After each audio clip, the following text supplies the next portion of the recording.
to push it a little bit more today, but didn't even take a snap. What does that say about these guys?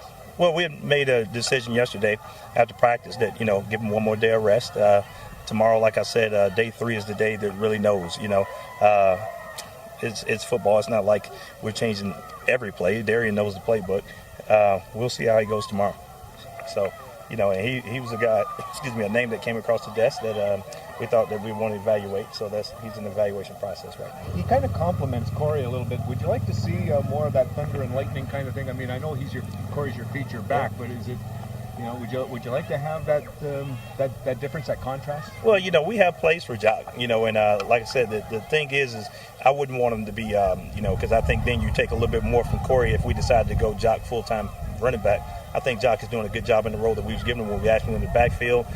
He is showing up, and when we're asking him to go out to wide receiver, he shows up. How motivated will Diamond Ferry possibly be if he goes up against his old mates? I'm sure he'll be motivated. He's the type of guy that we're like, we don't know who he's going to get. But, Diamond's a guy that, if he gets the opportunity, if the roster works out that way, then I'd be excited to see him play. Why is it important for you to give these new guys practice with former team? It just works that way. And like I told him it'd be a high percentage 2 weeks ago that it could happen. Like I told him there's still a high percentage that he can do it.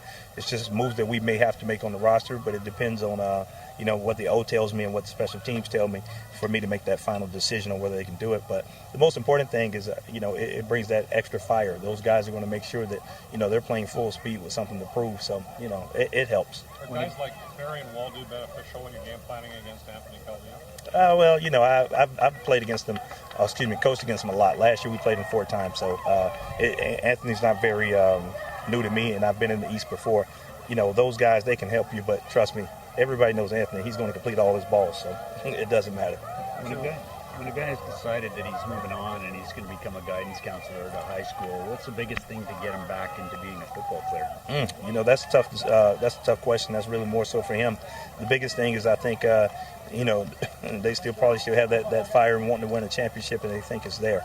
And everybody wants to end it on their own terms. So I think that's the biggest thing when they decide to end it on their own terms. Is it a physical thing or a mental thing when you see him come back out here?